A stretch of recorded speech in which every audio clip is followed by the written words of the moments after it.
بسم الله الرحمن الرحيم. الحمد لله رب العالمين، والصلاة والسلام على حبيبه الأنبياء والمرسلين وعلى آله الطيبين الطاهرين وأصحابه الأفضل الأكرمين.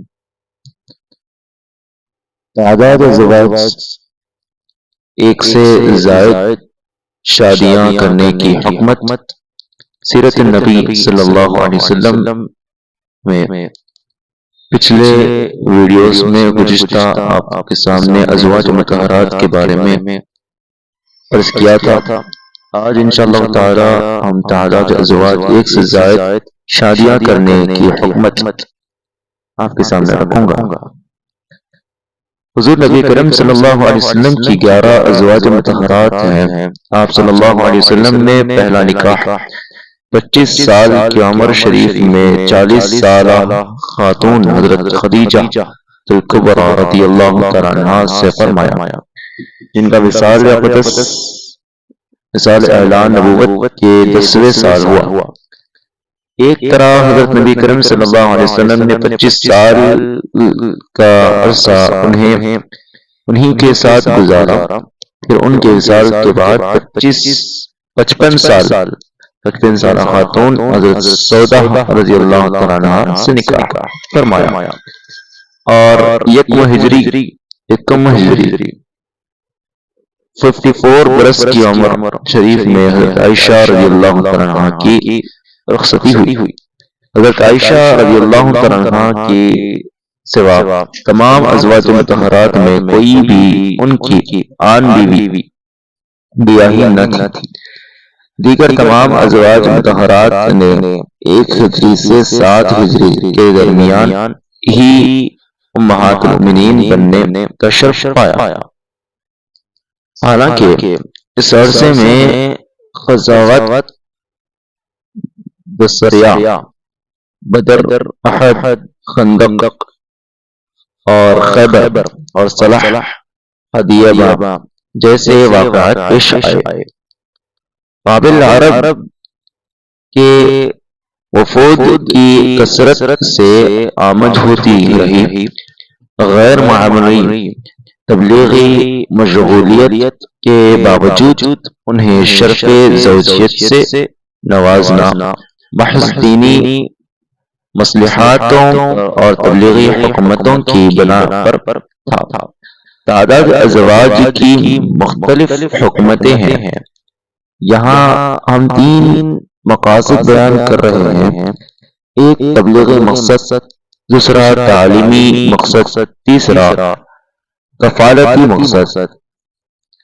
تبلیغی مقصد وہ ہے، حضرت نبی کریم صلی اللہ علیہ وسلم نے مختلف قبائل کے ایسے افراد کی مقصد صاحبزادیوں سے نکاح فرمایا جو اپنے قبیلے میں ذی اثر تھے، اور قبیلے کے سارے افراد ان کے تابع تھے، تاکہ اس کے برکت سے ان قبائل کی اسلام دشمنی ختم ہو اور محبت و الفت کی راہ ہمراہ ہو، جیسا کہ انسانی فطرت کا تقاضا ہے کہ آدمی اپنی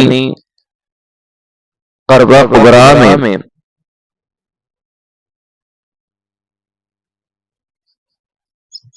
قربداروں سے قربت و تعلق رکھتا ہے۔ اس طرح انہیں اسلام کی نعمت سے مالا مال ہونے کا موقع نصیب ہوا۔ تعلیمی مقصد وہ ہے، حضرت نبی کریم صلی اللہ علیہ وسلم کی پاکیزہ و نفسی طبیعت میں حیا کی صفت کامل طور پر موجود ہے، اور عورتوں کے لیے دینی مسائل و احکامات کی تعلیم دینا بھی ضروری امر ہے۔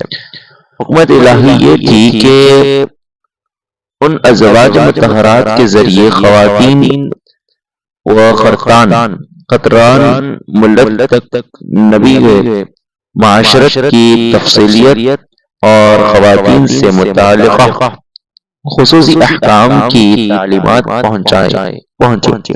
چنانچہ حضرت نبی کریم صلی اللہ علیہ وسلم نے ازواج مطہرات کے ذریعے خواتین کی تعلیم کا انتظام فرمایا۔